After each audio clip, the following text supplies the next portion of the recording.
آج کون یہ نہیں چاہتا کہ اس کے رزق حلال میں برکت ہو، اس کا مال بڑھے، اس کی دولت میں، اس کے حلال رزق میں اضافہ ہو، اس کے کاروبار میں دن رات وسعت ہو، برکت ہو۔ اس کے لیے نہ جانے کتنی کوششیں کرتے ہیں، تو کوششیں بھی کرنی چاہیے۔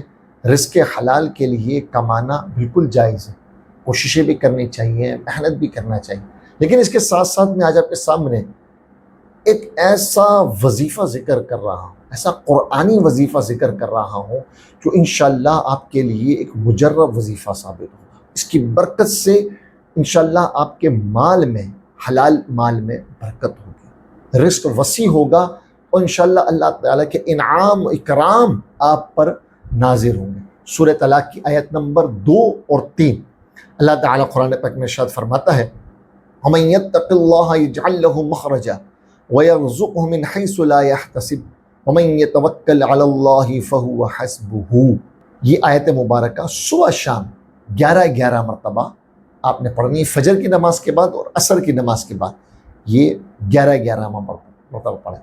چند باتیں یاد رکھیے اس کے حوالے سے۔ ایک یاد رکھیے، سب سے پہلی بات، اللہ تعالیٰ پر یقین کامل اور توکل ہونا چاہیے، کیونکہ اس آیت مبارکہ میں جس بات کو ذکر کیا جا رہا ہے وہ اللہ تعالیٰ پر بھروسے کو ذکر کیا جا رہا ہے، اللہ تعالیٰ پر یقین کامل کو ذکر کیا جا رہا ہے۔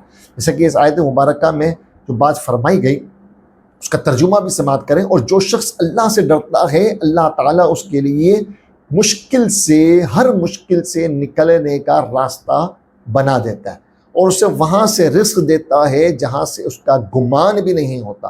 اور جو اللہ پر بھروسہ کرے اللہ اس کے لیے کافی ہے۔ تو یقین کامل، اللہ تعالیٰ کی ذات پر کامل بھروسہ، یہ بہت ضروری ہے اس وظیفے کے لیے۔ اور دوسری چیز جو بہت ہی زیادہ اہم ہے وہ یہ ہے کہ رزق حلال ہونا چاہیے، حرام کی آمیزش نہ، رزق حلال ہو اور حرام سے بچا جائے، سود خوری نہ ہو، کسی کا حق نہ مارا گیا ہو، کسی کے پیسے نہ دبائے گئے۔